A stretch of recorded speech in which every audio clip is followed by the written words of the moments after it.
It's no shocker that everything you do today is labeled a potential red flag by women.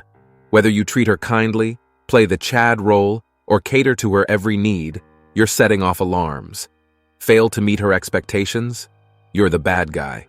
Chances are, your wife or girlfriend has already shared a list of your red flags with her friends, and these warnings hang over every interaction you have with her.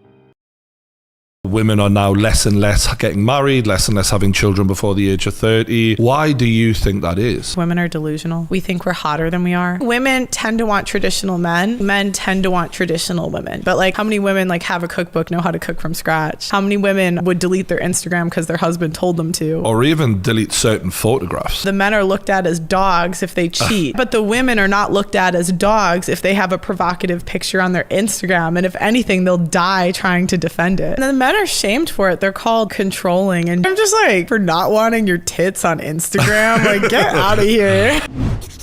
The True Geordie podcast. In today's dating scene, a glaring trend has emerged. Women want all the perks of a relationship without any of the constraints. They love traditional dates and expect chivalry, but commitment and reciprocity, forget about it. It seems women in general have no clue what they want. They're influenced by social media trends and their friends, easily adopting whatever opinions are trendy.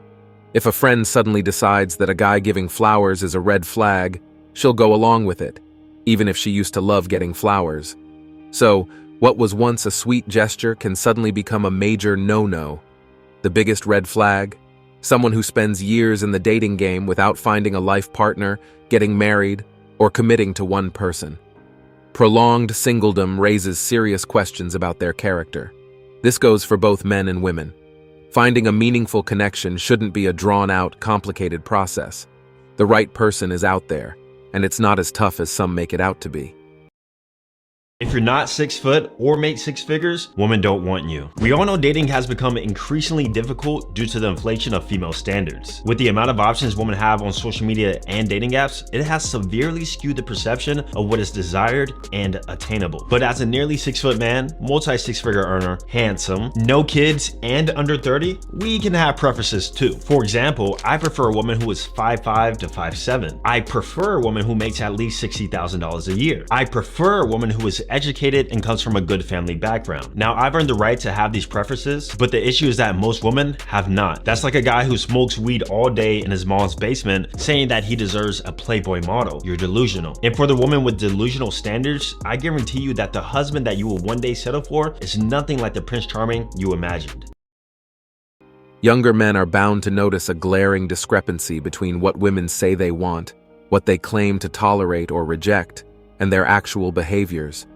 Navigating these contradictions can be perplexing, but recognizing that verbalized preferences often don't align with real-life actions is key to understanding the complex landscape of modern relationships. Red flags are inevitable, and being human means dealing with a host of problems.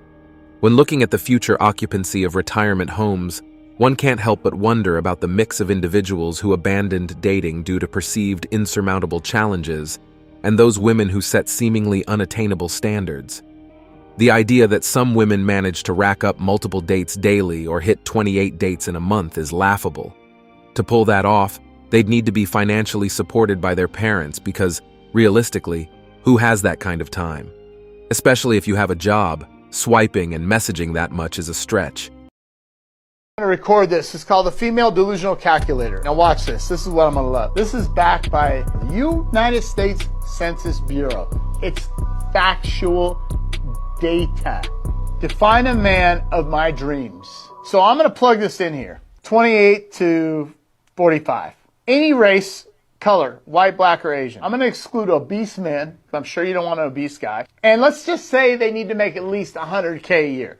Let's see what the probability of you finding that person in America that's non-married.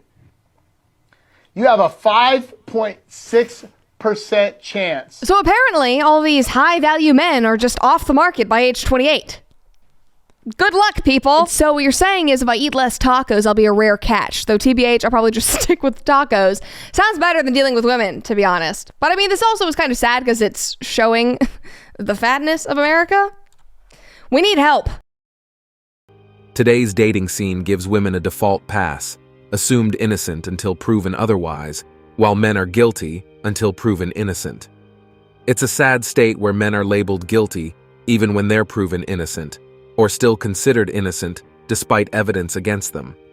This reflects a bigger societal mess. The dance between men and women has turned into a tangled web.